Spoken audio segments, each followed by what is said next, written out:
Hey, what's up? Thanks for tuning in. My name is Jason Dupree, and this is OCR Tech Talk.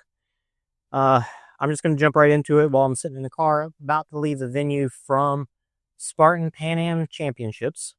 And I think my phone's locked up for some weird reason. Um, Man, what a day. So last weekend was Trifecta World Championships. That went pretty well. A lot of fun. I'll talk a little bit about it, but mostly I'm talking about today. Today, Pan Am Championships, I had myself as a rabbit. And that happened last year too, that I was the only rabbit. And part of me is a little like, man, really nobody, like, what is it about this race? Is it the time of year? Is it the location? It's Pan Am Championships. Shouldn't people be here? Like, why am I not getting any rabbits? I know Trifecta World Championships being last weekend definitely played a role with it, I think, this weekend. So, pardon me, I ran 18 and a half miles, and I'll explain why. So, I do need to stop at a store and get some water so that I can take some more sodium. And so, my throat might be a little dry right now. So, pardon me for that. But today was awesome. I'm going to pause real quick, get my coordinates set, and then get on the road and then get back to you. Oh, all right. So today, the Pan Am Champs, definitely didn't have a ton of competition. I think just even the start line itself, like, we had some good people show up for sure, but the start line itself just wasn't deep, wasn't thick. There just wasn't a lot of people. Hang on a second. I gotta find a way out of here.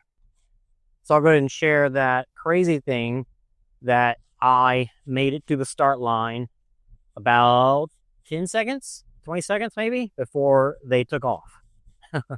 So that hopefully gives you a nice little teaser of how crazy my morning's been. But I think things still went pretty well. I got a show. I mean, that's the thing. Talking about how it's a shame that I didn't get any rabbits. But at this point, I've pulled off so many things.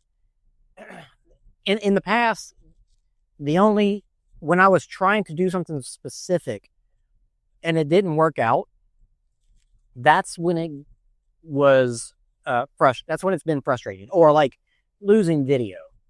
Losing some video. And then I've got nothing to show. That sucks.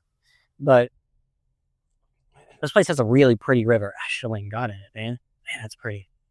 That'd have been nice on my 18 plus mile legs. But yeah, it's just the stuff I've pulled out of my butt. It feels like the things I've pulled off it does kind of blow me away. And so, because I've experienced some of these crazy things, I don't tend to get anxious or worried about stuff in general anyway. But even when stuff gets, there's a limit. There are times like the time when I was driving to the airport and I wasn't sure I was going to get the bags for World's Toughest last year or this year. That was pretty stressful. But it didn't get stressful to me until like point of no return. Like, if this doesn't work out, that I have no other. We would have been able to put on a show. I talked about that, but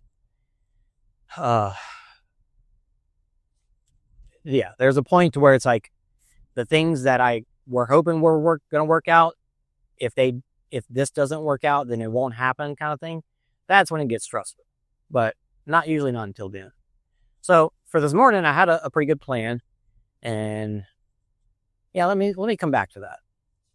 I gave you that teaser. Let's come back to it. Just say I pulled out something crazy. It's just crazy, the stuff that I get done, I guess. Anyway, so yeah, race wise, I barely even saw who was on the start line because I was there for so few seconds and was like fiddling with my phone. But I do know, and I didn't see him until later in the race. Joshua Reed, he wanted to race this one because, I mean, he wanted to, win. Obviously, he wants to get the payday. But he also wanted to qualify for the Super World Championships. Now, I don't know if he's got a race tomorrow to qualify, and I think that was his original plan. But I know he got like a wild card into this race today, so maybe he did that for Super World Champs too. I'm not really sure, but him, Ethan Pops. I expected Brendan Neely, but he was not there. And then on the women's side, Annie Doobie, Cassandra Gill, Rose Wetzel. Rose Wetzel, I did not realize was here until the end of the race. So I think she lives in this area. She raced here last year, didn't she? Yeah, pretty positive. So it's really race wise. We had Joshua Reed take out the lead, and he put on about a minute lead, and Ethan was behind him, and Ethan held that minute lead pretty much all the way to the end. Like, he did not let Joshua walk away with it, for sure. So that was awesome to see. Like, even though he was never necessarily in touching distance, they did see each other a lot whenever the course, crossed back on itself. So that was cool. And we got, and because of that, we got a lot of that footage. While I stayed with Joshua for the majority of the race where I could, because I had to do a lot of course cutting myself to be able to keep up with him. But so I got most footage of him, and then there was a couple of spots where I could see the ladies, like on the other part of the course as well. So I got a few shots of the women, but I got the I got the cameras. I had some cameras. I had 5 cameras, 6. I had 6 cameras out on course, and so we'll see the women's come through all the rigs, basically. So that'd be good. All right, I'm gonna go grab some water. Be right back. All right, so I went ahead and did a quick change, so that it wasn't super disgusting. And I'm just only a little disgusting. But before I get back on the road, the reason I stopped is to stop at a grocery gas station and get some water. So obviously I use a lot of sodium whenever I run. And during this run, it said, I accidentally didn't save it, so it's not on the Strava, but it's, I lost 6,900 milligrams. Now during that, I know I took at least, I'm going to say 4,000, but I kind of lost track towards the end because of the little little baggie that I had full of pills, capsules. I ran out of them, and I didn't really pay attention to how many was in the last handful whenever I took them. But anyway, so I took at least 4,000. I lost 7,000. So I'm still behind. I can hear it in my throat that I can feel it in my throat that I'm a little behind. My head's not feeling bad yet, which is good. So what I'll do is because I know I'm at least 2,000 milligrams behind. I'm going to take 2 elements and put those in this bottle of water. Now, I know I need a lot of water too, and this is only, I probably could have got more, to be honest. 33 ounces. I did drink a good bit on course. Even when we went back out to pick up cameras, I drank a good bit. And I also wore a hydration vest, which had 1.5 liters in it. So I drank all of that. Actually, I don't think I drank all that water. I think I still had some left because I drank, like I said, I drink a lot on course. So I don't know how much is left in there. So I don't know if I'm behind on water, but I did lose 170 fluid ounces of water. So I know I'm behind on water too. So trying to get water in, so I'll try to drink all this and then try to I don't know. I got an hour to the airport, so we'll see. We'll see. But I need to drink a bunch of this. Shit. Oh, it's still recording. Well, pardon my French. Power is low on the camera. But the battery did pretty well. I'm just now at 20%. And I know that wasn't the longest beast, but I recorded an entire beast. And so battery's still, doing pretty good.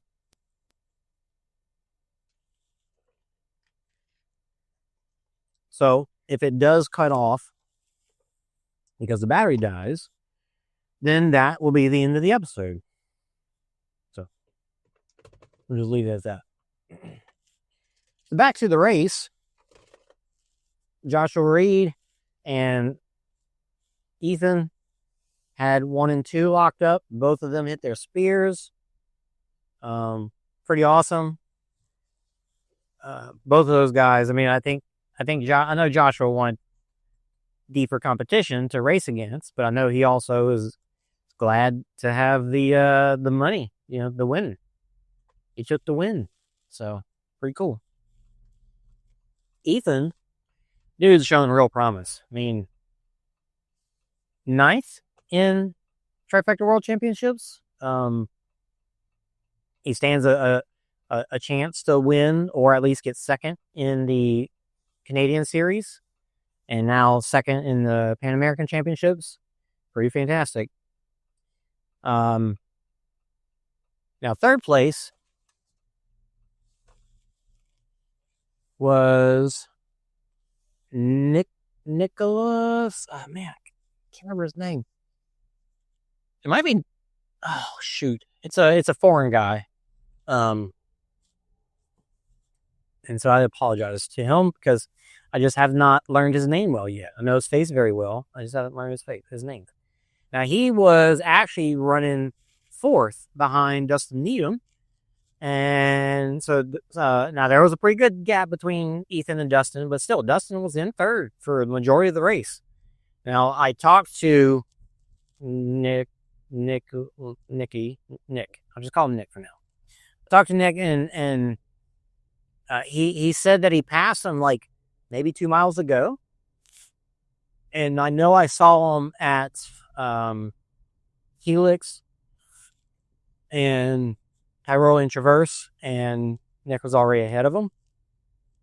So I don't know where he passed him or why. I need to I saw Dustin cross the finish, but I had to go back out to catch the ladies, so I didn't get a chance to talk to him. Did I miss a turn? I believe I did. So yeah, pretty awesome on those guys' parts. Well done to them.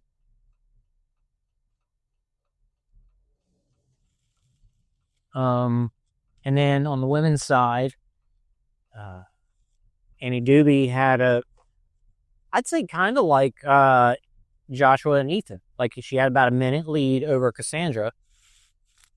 And she hit her spear. Cassandra actually missed hers. And Rose, you could see Rose off in the distance while Cassandra was doing burpees. But she did have a good enough gap from Rose that she was able to hold that lead. So as she was finishing her burpees, Rose was just coming into either not spear throw. I think she was just coming into Z-wall. So you had Z-wall, rope climb, and then spear throw. So yeah, she had a pretty good gap, but we could see her off in distance running. So it's kind of one of those things where it's like, if you don't just go ahead and do your burpees in a efficient manner, you could have a chance to lose it. But pretty awesome. Rose in 3rd. Really cool. I did not catch who was in 4th. So I'll have to go back and look at that stuff, those stats myself. Cruise control. Yep. Now the course was gnarly. Like normally Seattle is always a pretty flat venue. They have a couple of hills that they use, but the majority of the course is flat run. A lot of these big open fields where they're running through either down some side roads or, oh, there it is, passing the venue right now. It's pretty cool that you can see it from here. I don't know if you can see it in the video. Yeah, a lot of, looks like farmland in some fashion. It's like running through all that stuff. But yeah, one good big hill, a couple of small hills, and then one good big hill late into the race. And oh yeah, the course was gnarly. So despite all that flat running, every time they had 2 sandbag carries, 2 barbed wire crawls, and one of the sandbag carries was like the, you know, not the pancake, but the, I don't know what you call that kind of bag. And that one was really long. The other one was pretty good distance too, but the first sandbag carry was through this long out and back, and you had a barbed wire crawl early on in it as well. You didn't have to come back through it, which was interesting. They totally could have done that. But yeah, both of those sandbag carries were pretty lengthy. The second one was like on the side of a hill. And the second barbed wire crawl was through it was up a hill, through some just nasty grass and probably briars and God knows what else. Yeah, that one looked rough. Like the footage, like you could barely see the athletes' heads coming out of the grass. It's pretty cool. Now there's a few trails, goes through the woods, not a lot. A little bit of ran through the edge of the river. And towards the end of the course, there's this little beast extra loop where the sprint cuts over. And the sprint, I did the sprint course cut to try and catch up with Joshua. And even though I took the course cut, he still beat me over there. So I asked him about it later, and he said that he was doing like a 5, did he say 5:11? 5 something mile right there. So he was freaking hauling. And that course cut was just down this hill, like so steep they had ropes down it. And while I didn't need the ropes now I was carrying a camera too, but while I didn't need the ropes on one section of it, there was one part of that where I definitely had to use them because it was just how steep it was. It was crazy.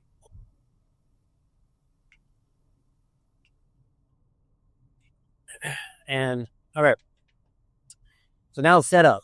So looking at the map, and I got the map late last night. I wasn't able to get it from Spartan. I usually can, and I don't know, just didn't this time. And I got a copy of the map from somebody on Discord.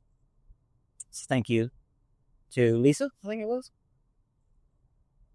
And so I started studying it, trying to figure out where to go, looking at where I was going to put the cameras. I really hope I got all the cameras. I'm pretty sure I did. So I had 5 cameras, 5 Mevo cameras, and 1 Insta360. So I looked at the course map, and the first obstacle to put a camera at was like a mile out. I was like, oh, I'm going to be doing, like looking at this loop, it looks like I'm going to be doing about 3 miles to put all these cameras out. Turned out to be about 5.5 miles. So the time that I gave myself to run and set that up got real tight. Not only did I not get on site as early as I wanted to, like I was probably like my original plan was 5 o'clock, 5 a.m. And I got there about 5:20 because I figured it was only this much time that it's going to take me, and I don't need 2 full hours, and I really should have got there at 5. It definitely took me right up on all the time I had, basically.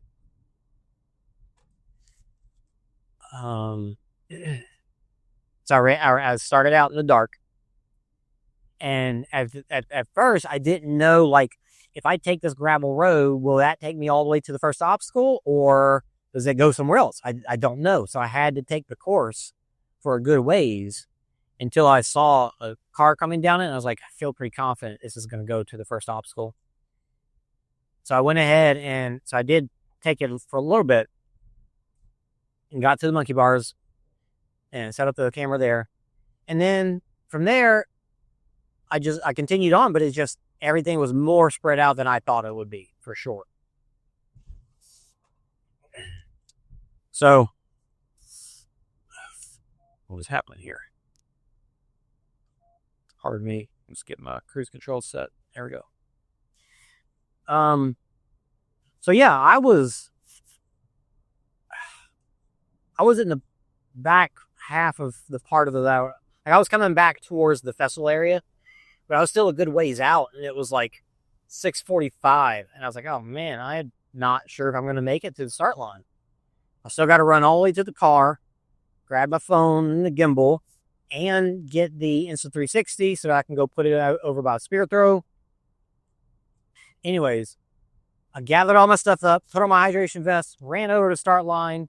Thankfully, they weren't 100% on time. They were like maybe 30 seconds late. I don't know what time it was, but I got there with about 10 seconds to spare, maybe 20, before they took off. And I hadn't even gotten my phone in the gimbal yet. And I just threw all my crap on the ground, and I'm filming with my hand and trying to get the gimbal ready to go. And at this point, it was like, okay, I know I'm not going to be able to keep up with them at the start anyways, and I need to go set up the camera for the spear throw. So I went ahead and filmed them taking off, and then went over to the spear throw and got that set up, and then went down to, catch up with them.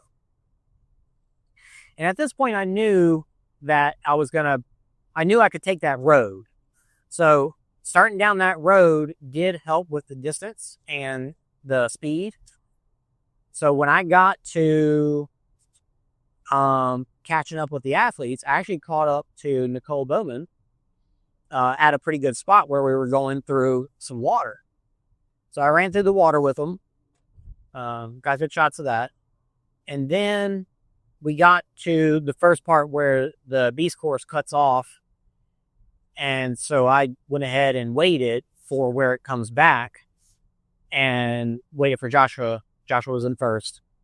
And then followed him from there. And then I just did course cuts the rest of the way. But yeah, I went straight in that 5.5 mile run to set up cameras back to the start and took off straight from the start. And by the time the race was over, I was at 14 miles. So yeah, I did about 8 or 9 during the race. And then the funny thing is, I had to go back out and get the cameras. So I was like, it's going to be another 5.5 miles to go pick them up. When the athletes got to the finish line, because I wanted to go out and get as many other athletes finishing as I could, I went in and just said, hey, Josh, congratulations. Anything you want to say real quick before I head back out? So they gave me a little quick blurb, and then I ran back out, got Ethan, did the same thing. And afterwards, after the ladies came in, I chatted with them for a minute, and then I chatted with Nate. I gotta figure out his name. And then I saw Joshua. I wanted to talk to him for a minute more. I saw him kind of jogging away. So I went ahead and caught up with him. I ran and caught up with him. And I was like, hey, Mr. Pan Am Champs. Mr. Pan Am Champ. Mind if I chat with you for a minute? He's like, yeah, you mind if we keep on running? I was like, yeah, sure. Where are you running? He said he was just running to cool down and get some more distance because he's He said he's trying to do like 30 something miles this weekend. So I think between what he did yesterday and today and tomorrow, so he was just getting some extra mileage anyway while he cooled down. And so I was like, all right, cool, I'll just run with you. And then next thing I know, we're like half a mile down the road that goes to the first obstacle. So I was like, well, I gotta go pick up the camera, so I'm just gonna go ahead and keep on going from here. And he said, cool, I'll just run with you. And so he actually just stayed with me the whole way through picking up all the cameras. And he actually helped me carry some. And we just chatted the whole way. It was fantastic. I've chatted with him before, not this extensively.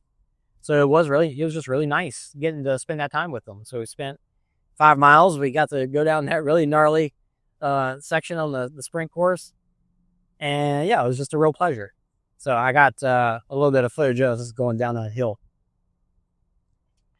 So overall, pretty good day. I feel like I got a lot of, I felt like there was, even though the majority of my footage, like a lot of my footage is people off in the distance.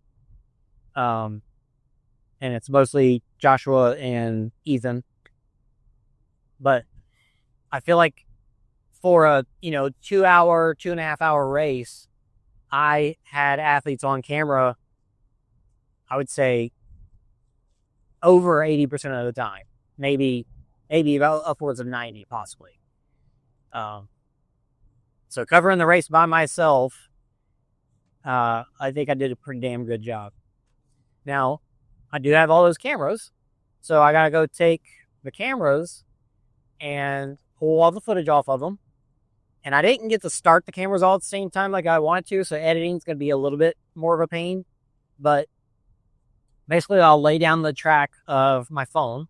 So I have the race start to finish on my phone. And then I'll put each of those cameras, find a spot to line them up. I'll probably look for where Joshua comes through, because I think I got him on every rig, everywhere I had a camera. And so I use that as my lineup point.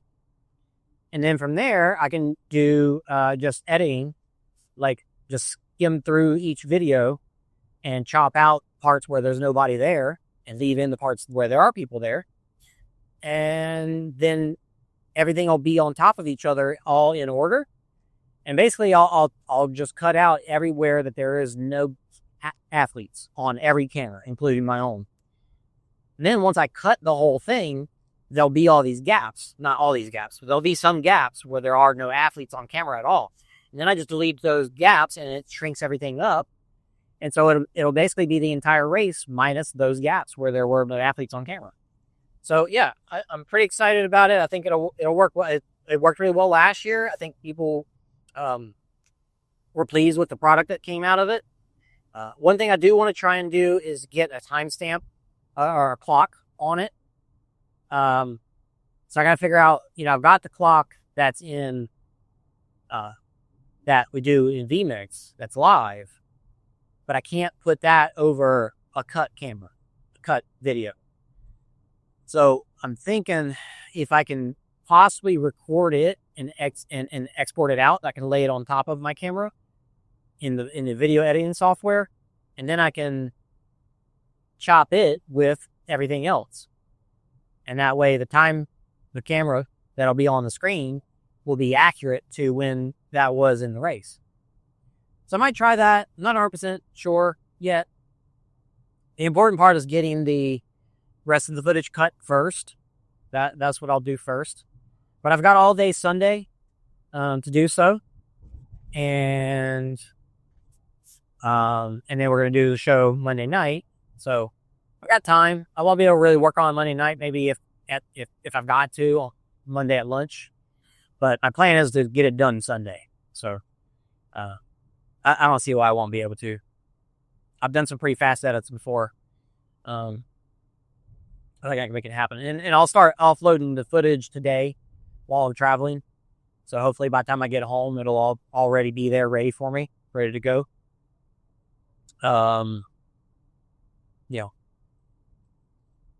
I've been trying to decide what I want to edit it in. I use, Got some traffic on the way. Faster route available? Yes, please. I use DaVinci Resolve because it's free. And I also have this kind of like simpler video editing program that I use depending on what I need to do. Like if I need graphics and stuff, I use DaVinci. But if I don't, I usually use this other program. But I feel like it might struggle with that many videos, 7 videos of that length. So probably do it in DaVinci.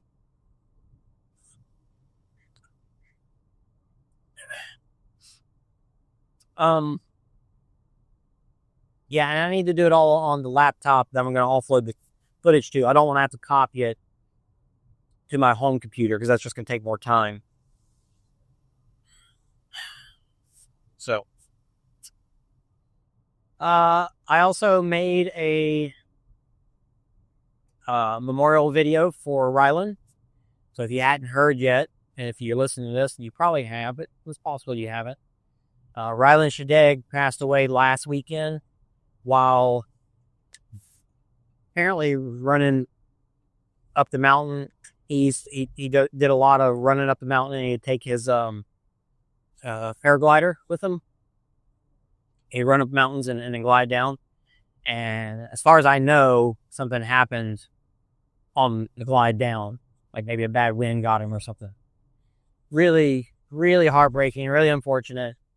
So I got a little video that is basically all the shots that I had of him last year at the Pan Am Champs. So we're going to show that during the show before the race on Monday. Yeah, again, just heartbreaking. Obviously, people are devastated. People are devastated when anybody dies, but it's just a great guy. Not really much to say about it besides that. It's just super sad.